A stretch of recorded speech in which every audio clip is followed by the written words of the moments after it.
Hello and welcome to episode 10 of The Goal Difference as we prepare to pick the bones out of what was a feast of Premier League action over the weekend. We're going to get stuck into all the fallout from Liverpool's Friday night fever at Anfield as well as Arsenal's stout 1-0 win at Old Trafford and ask ourselves, where does it all leave the title race? Okay, let's dive in, Scarlett. Now, I thought we were doing a Goal Difference watch-along yesterday, but I didn't get a very friendly welcome when I showed up. Well, I think that you wouldn't have been coming round to watch with me if you hadn't won. That's true. I'll give you that. But you came, and I'll tell you why you came. You had your buoyant victory on Friday night, snatched it from the jaws of a potential embarrassing comeback from Bournemouth. It's not embarrassing. Bournemouth are a very good team. You were feeling high, and you thought, ooh, this is a close game. If we'd been 3-0 up, you wouldn't have come to watch. As I said at the time, and I'll say again, Scarlett, I thought we were having a Goal Difference watch-along. You came to pick the bones out of what could have potentially been a really painful afternoon for me, I think. Well, Scarlett, you seemed to be in a lot of pain anyway when I arrived. So, look, let's move on. We're going to try a new section today, and it's going to feed into our telepathic twin connections. So it's called Twin Tuition, and I am going to use my twin telepathy to deduce exactly what you're thinking about yesterday's game and what you're going to tell me what you think of Friday's game. Okay, right. Let me just do some scanning. Okay, so what I think is your chest puffed out about the fact that you've won at Old Trafford, as you should be, rightly so. You know, it's not an easy place to win. Your chest puffed out about your clean sheet, which, again, you know, clean sheets are hard to come by. And a clean sheet. And it's impressive. But I think you're worried. I think you might not admit this on air, and you might not even admit it off air, and maybe you haven't even admitted it to yourself yet. But I think you're worried about Gyökeres. I mean, he did play the whole game in steel-capped Timberland boots, which is very strange At decision. what point can I offer my counter to your... When I finished my deductions. Let me finish my deductions. I think you're worried. I think you're worried that the team doesn't seem to have grown from last season. And I think in your heart of hearts, you would have loved it if Arsenal had won the game with a flowing move of team football and not a scrappy set piece that was probably a foul on the goalkeeper. Am I right, Scarlett? God, there's so much I can't even hold on to all of the things I want to respond to. The first thing I'll say just very quickly, I don't think that's a foul. I think Bayindir was pathetic. And we saw a very similar situation with Raya later in the game where he just punched the ball away. So given that wasn't given as a foul, even against Arsenal, I think you have to clear that and say it wasn't a foul. Onto the football. You know what? Arteta made a point after the game where he was like, it says a lot about where we are, that we've come to Old Trafford, a place where we've really struggled for a long time. We've won multiple times here, 1-0 during his reign, and they're not happy. And I think one thing we haven't had in this period of like unprecedented success against the big teams in the league, I mean, like, it's been so long since we've lost one of those games. I worry about what will happen to me when we do. But yeah, I would love to see us go, and especially in this period where we've been miles better than United, I would have loved to have seen us go and smack them in the way that they used to humble us. But even, you know, I'm not sitting here saying I think, because in our wildest dreams, both of us want to be 3-0 up in 10 minutes and, you know, just be clearly very superior. But I think this is drilling down into what I really, really think you feel, is that you just want to see something that convinces you this season is going to be different. And I don't think we saw anything from Arsenal yesterday that we didn't know they were capable of already. Two things. First of all, I don't think it needs to be that different for Arsenal to win something. I genuinely believe we're there or thereabouts. We are. We got 89 points the season before last, and I'll keep banging that drum because we came second last season again with an abhorrent injury record, a completely chopped up season for various reasons, some our own fault, some due to refereeing, whatever. We can leave the excuses last year.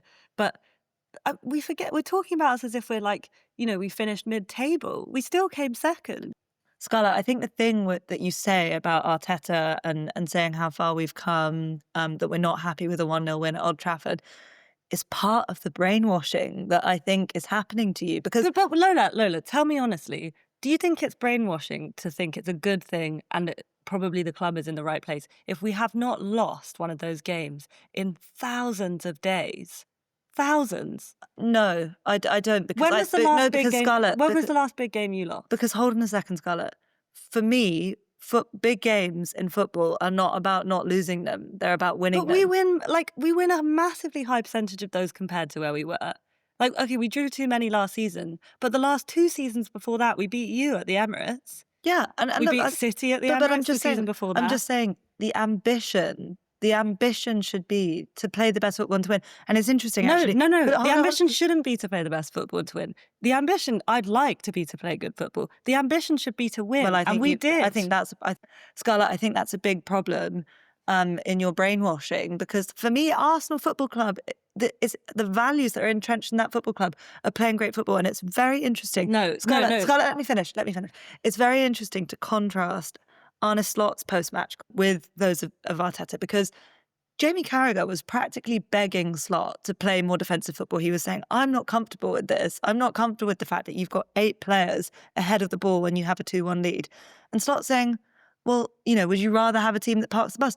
And for me, that principle of football first is, I think, that is the way to win. Lola, there's so much to come back to in that, but I just want to address the first point I was making about whether that was much the same. And yes, it was much the same as we've seen from this Arsenal team in terms of a bit of a grind. But Lola, what was different about that game, maybe not necessarily so available to lay watchers of Arsenal, was the bench. Like, I don't think the substitutes massively changed it. They were more bodies, but they were more quality bodies. Norgard wasn't in the squad. But everyone who came on, I thought, yeah, I mean, we substituted both of our fullbacks, and Timber and Lewis Skelly came on. And, I actually didn't think Lewis Skelly was great. He gave the ball away in a dangerous situation when he came on. But to have those guys to come in when you're battling, you're not playing well, you need to defend a 1-0 lead, that's invaluable, because you know that there's still people. I mean, Kai Havertz, he was really good off the bench, and Gyökeres struggled for various reasons, which we'll go into. Was it because of the steel cap boots? I've not seen this thread, so I don't know what you're talking about. But yeah, I think in that sense, given where we were and given what we wanted to do this summer, that's what we needed. We needed continuity and the ability to see things out. We lost so many points from winning positions last season, and I believe that part of that was a physical issue. Okay, well, I actually am a big advocate of continuity, because that's how we won the league last season. So we will leave your segment of twin tuition there, and now you're going to apply your powers to me. So Okay, how about it? Lola, I'm going to divine what you're thinking about the Liverpool game. But before I do, I just want to add, I am not worried about the performance. I'm not. Scarlett, part of Yeah, this but segment is that you have to tell the truth. Lola, I'm not worried about Arsenal's performance. Listeners, I'm going to leave this one up to you. Do you think she sounds worried? Okay, Lola, on to your performance. So I think you would have been very emotional, as were most people watching the beginning of that game. You'll Never Walk Alone did what it usually does. Obviously, there was a reason for the library to kind of light up that night. Library. But, I think Anfield is a place where, and I want to say this in a way that's not cynical, because it's obviously really sad what's happened. But in terms of a team where that could happen and it could really become a kind of inspiring, emotional narrative that drives the season, I would say Liverpool is probably the top candidate for a tragedy like that to galvanise you. Because of the emotional power of the crowd. So buoyed by the beginning. And then I think, Liverpool of last season took control of games early. I can't remember who I heard talking about it, but they made a comparison with City, which we'll come to.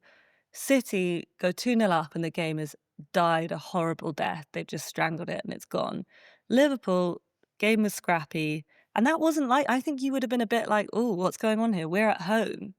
We should be creating chances. And there was danger, but there was kind of danger going both ways. So I think you would have been a bit puzzled. And then you got your goal. Then you got another one, which I actually switched off for that. But I switched off because I thought the game would be safe. And suddenly it was back at 2-2. So I think you would have been feeling pretty down then. And then you got your emotional kind of elation of the last minute winner and then the Salah goal. So I think you're probably feeling happy. And the attack, like the Ekatike looked good. So I think on the basis of that, you're feeling proud, you're feeling buoyed, but I think you have a lot of questions.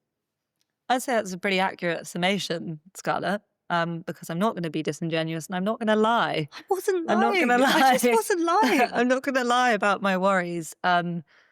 Structurally, I do have questions because I think when you're accommodating playing a number 10, we haven't played a number 10 since Philippe Coutinho left the club. So we're fundamentally changing the way we play to have a fully attack-minded player in the midfield. And all of this must be caveated with the fact that Gravenberch wasn't playing, and he's probably, as if you're a rival fan sitting there, he's our Rodri, effectively. Like, as a team, the midfield structure kind of falls apart without him. So that's the caveat. But I do think that when you've got Wirtz pushing up and pressing as part of that forward unit, and you've got Szoboszlai, who we saw the whole spectrum of Szoboszlai on Friday night, which was the incredible physicality and the ability to pop up all over the pitch and win duels, but also, he's emptying the midfield when he's doing that pressing. And when a back heel, he can be wasteful with the ball. And when the back heel doesn't come off and even though you're way out on the right, and you give the ball away and you're that high up, that's a problem. So, yeah, I do have questions. And I do think it looks like there's going to be some bedding in needed for quite a few of the players. Milos Kerkez did not have his best night, although Andy Robertson wasn't much better. So the funny psychology that you go through when one player isn't playing well, that you convince yourself that the player that was dropped to accommodate them is better. And what did you think of Alan Shearer bashing Kerkez for his role in the Bournemouth goal when he wasn't on the pitch? I don't think Alan Shearer's had a very good summer because I think... Oh, it's going to be about Isak. Spoiler alert. There was actually a Michael Owen tweet that got unearthed, which is like all this talk about loyalty, Alan. Liverpool came... Bobby Robson benched him, and then he was so desperate to go to Liverpool that he tried it. Owen's quote was, "You tried everything to get out." So I think Alan's clouded by emotion. But yeah, I think that's a pretty accurate summation. Found it a very emotional, stirring success, but simultaneously was sitting there having a serious conversation with myself of, can I do this for 37 more games? Two things. I felt the same, actually, just because of and I don't think every game will be like that United game, but it just felt so long. But two things I would say. One is your game reminded me of when Arsenal beat Leicester 3-2 on the opening day of the 2017-18 season, when I celebrated and accidentally tripped. Wasn't it 4-3? Maybe it was 4-3. When Lacazette got his debut goal, the game was helter-skelter, but we won. But there were big problems. What I would say about both of us is I think both of us hope that that's not how we play for the rest of the season. And both of us suspect that that's not how we'll play for the rest of the season. But I would say the kind of spread of players in the Arsenal team, the kind of defining motif was squad depth and variety. And Liverpool don't look like they're going to change what they're doing. I mean, Slot stoutly, because you like that word, defended the kind of disorganized open football. That's not quite true, Scarlett. He said, we're going to play attack. He said we're going to play attacking football. I don't think he was defending necessarily that you should have 8 players ahead of the ball, but I think this is all part of the new strategy. So you were saying the motif of Arsenal's opening weekend is squad depth. The motif of Liverpool's opening weekend is attack. And it does look like we're going to be adding Isak to that mix, which some would say, oh, no, you need to sign a defender because Konate had a terrible night. And I'll circle back to why I don't actually think that was all his fault. But yeah, the motif of our start to the season is attack. So it would be churlish to complain. I'm in a very lucky position. I'm watching a player in Ekatike who I think looks unbelievable, and Florian Wirtz play for Liverpool. I'm very lucky. I think it's interesting that you're doubling down, like in all ways. Arsenal doubled down on depth, which, to be fair, has actually been a problem for them. But Liverpool, having had the best attack in the league last season and a good defence, rather than strengthen that area of the pitch, have decided to just overload the front part. So it'll be really interesting to see how that pans out. There's the old adage, defences win you titles. And in the modern era, certainly since we've been following football, with the exception of Jose Mourinho's Chelsea with the crazy defensive record, it's been a case of attacks. Attacks win you titles. Thank you for your analysis, Scarlett. I think mine was very accurate, but anyway, we'll try again next week. So kind of on the theme of attacks, I want to talk to you about strikers. And I just want to start by asking you, are number 9s now back in fashion? Yeah, I think that was one of the leading questions of the summer, because there were these 9s that were, they needed to find a home, didn't they? There was Sesko, Gyökeres, now Isak, Ekitike. Like, we don't know what's going to happen with Isak, but there were these players floating around who were going to make big splashy transfers. And what's quite interesting is, I don't think, if you'd asked me at the beginning of the summer, I would not have told you I thought Arsenal ended up with Gyökeres, and obviously Sesko ended up at United. And I didn't think Ekitike was going to go to Liverpool, because I wasn't aware that they were interested in him previously. Because Frankfurt got European football, I thought that maybe he would stay. He's a bit younger, but they got great money for someone who's not yet fully proven. So maybe they sold him at the peak of his value. Are number 9s back? I don't know. I think it just happened to be a time when a lot of teams had to address that position.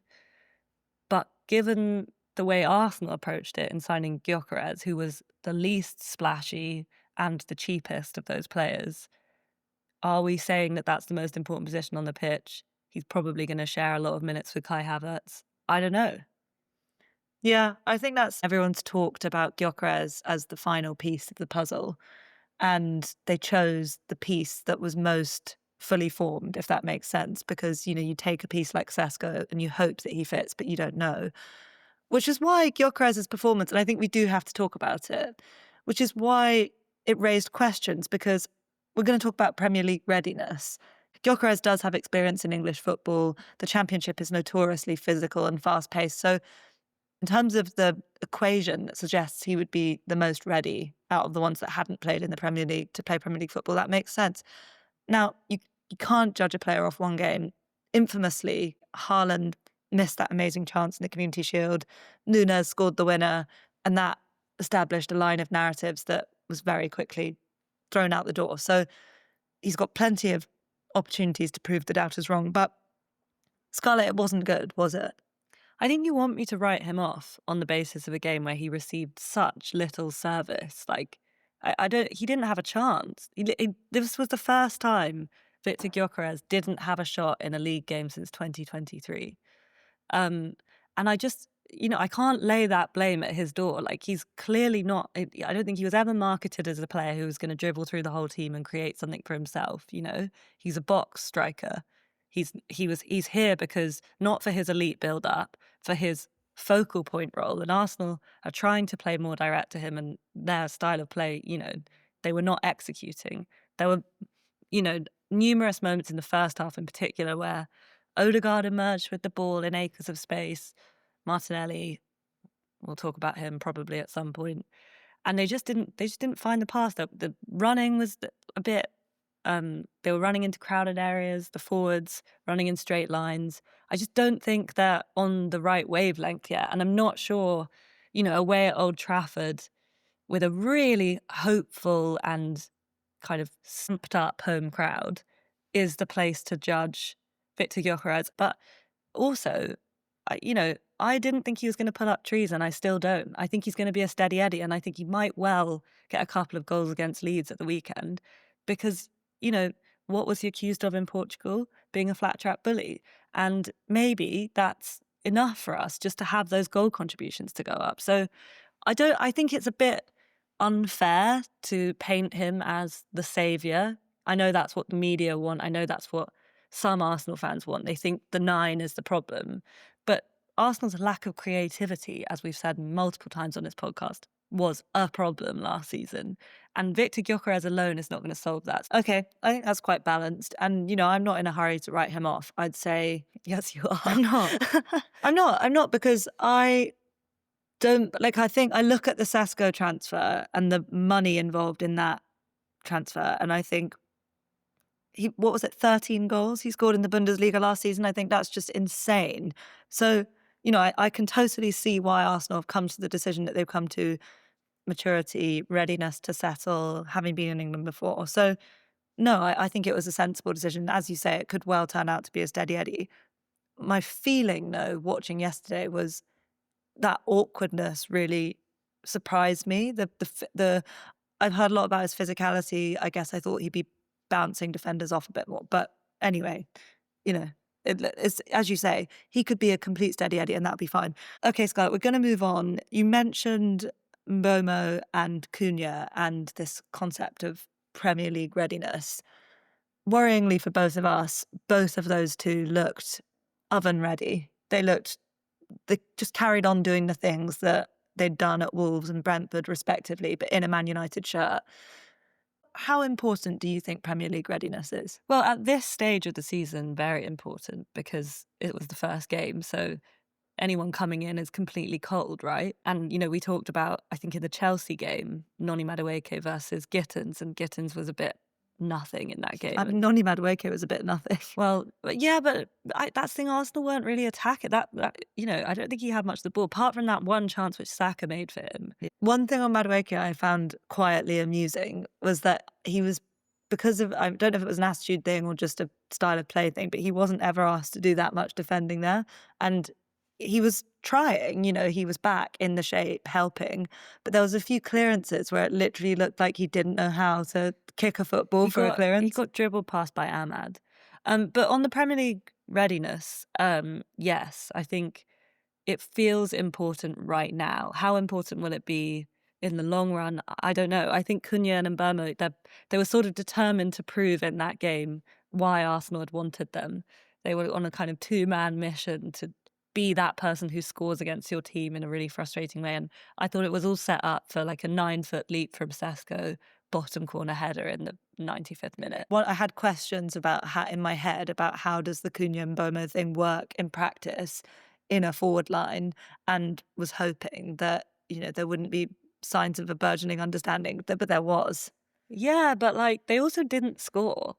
No, and that's true. That's true. The most important thing in football, lest we forget, is keeping the ball out of your goal and putting it in the opposition's goal. And United did neither of those things. And, we can debate the relevance of these stats, but I think United's XG was only around 1.6, and they had 22 shots, which was the first time they've had that against us since the 8-2. And doesn't that speak to something about Cunha and Mbeumo, because they were XG overperformers last season, massively. And okay, they looked eye test wise dangerous, but actually when I think of the kind of run of the game, apart from that Mbeumo chance that Riot saved, and at first I thought it was a really, really good save, but actually on second viewing, he had time to kind of palm it out the way. That was really the only time where I thought, shit, they're going to score. And you have that raw, long second of terror in the build up to an opposition goal.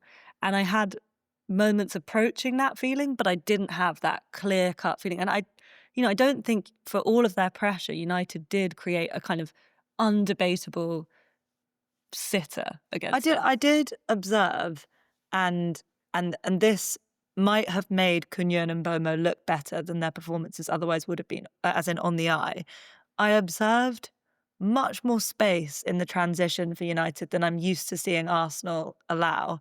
And it's, every defender, take Van Dijk and Konate as examples.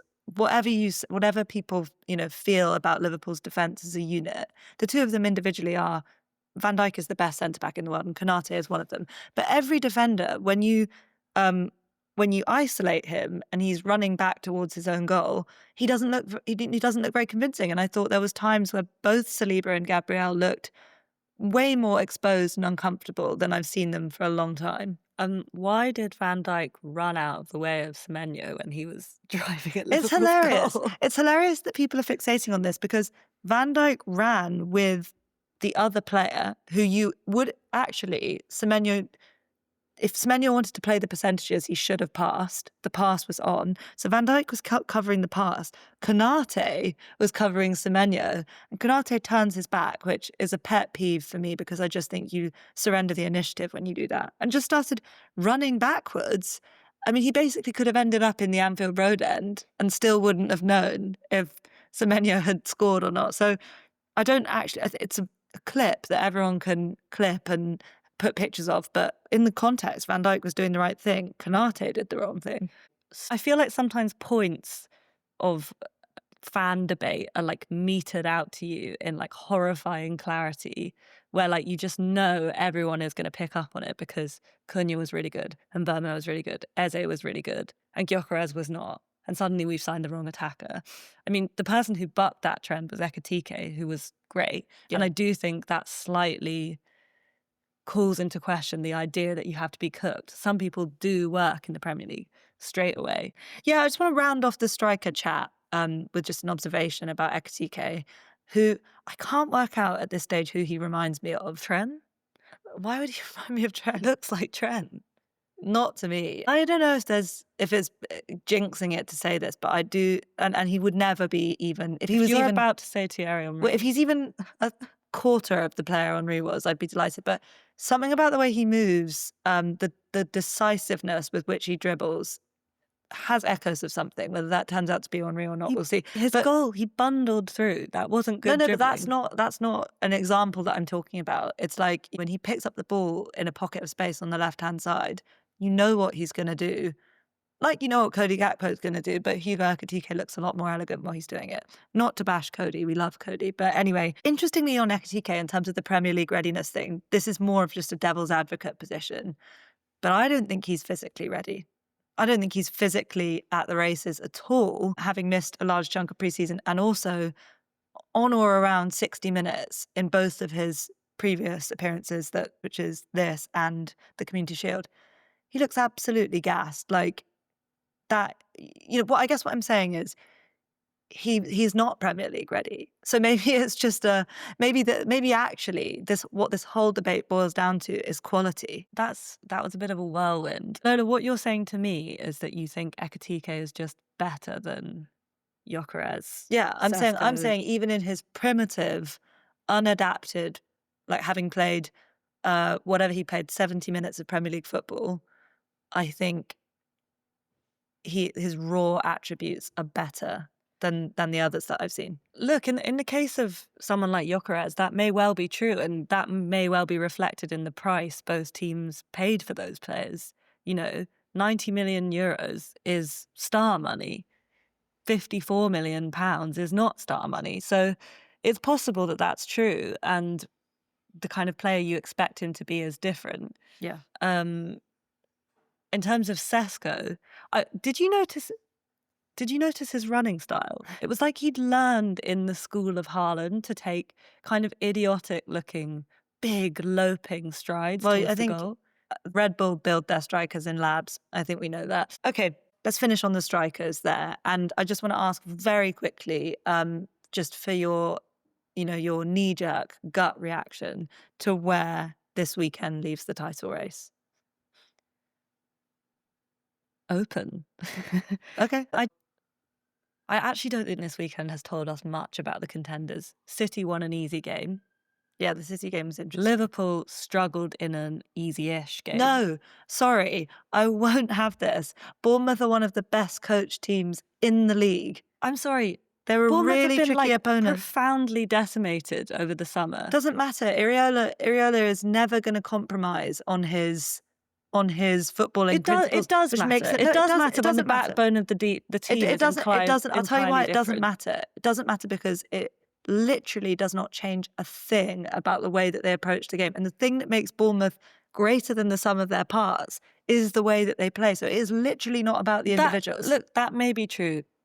Obviously, it is about the individuals because they had outstanding individuals last season. No, it can't not be. You just signed one of them. But I'm saying it that Iriola's philosophy is about making more with the. Sure, Lola. But if you lose 4 important players over a summer, It doesn't matter who you are, you're going to be different. That's not what makes it easy to play against Bournemouth, by the way.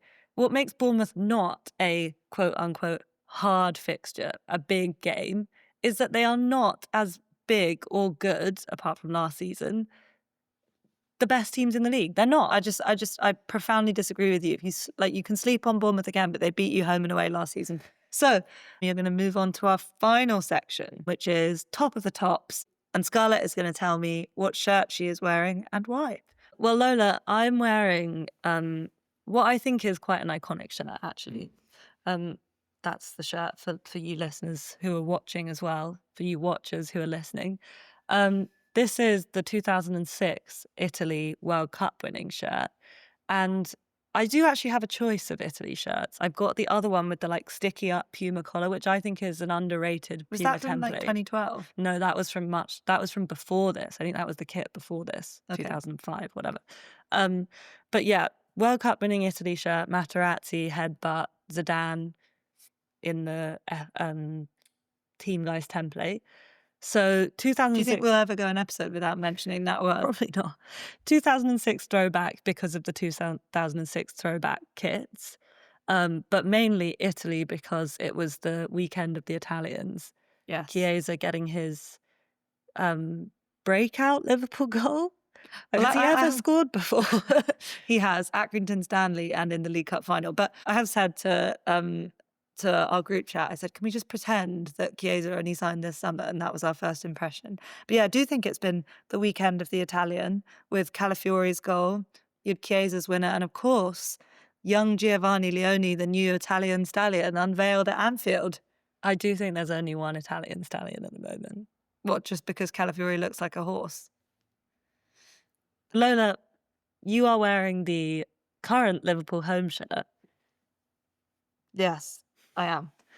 And I have to say that of all the things about, let's take the positives from Friday night. The kit on the players looked stunning. I loved seeing the long sleeves again. I was like, wow. You were purring. Yeah, I was purring. I didn't realise how much I'd missed long sleeves. Mo Salah in long sleeves. Florian Wirtz in long sleeves. Ekitike in long sleeves. Chef's kiss. Chef's kiss to the designers at Adidas HQ. I'll tell you, and I'm surprised you haven't contrived to find this niggling doubt, which is buried deep in my psyche. I have a concern, which is that the Adidas era of my childhood, which this kit is in reference to, did not bring trophy-winning success in either the Premier League or the Champions League. So I'm harking back with extreme nostalgia to Gerrard and Torres when, of course, we were not successful. So I very much hope that this Adidas era is like an Adidas era for Liverpool in the 80s rather than our 2000s. But you and I both know, Lola, it's not about the destination. It's about the journey. I couldn't disagree more.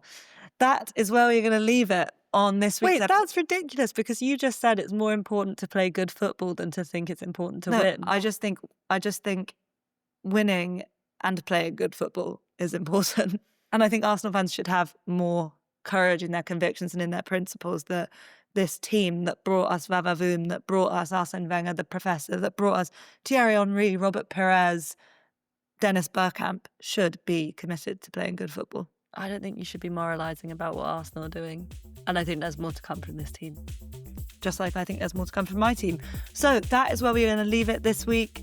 Thank you very much for listening. And we'll be back next week for more transfer news and more Premier League reaction and build-up. Thank you very much and see you next week. Bye-bye.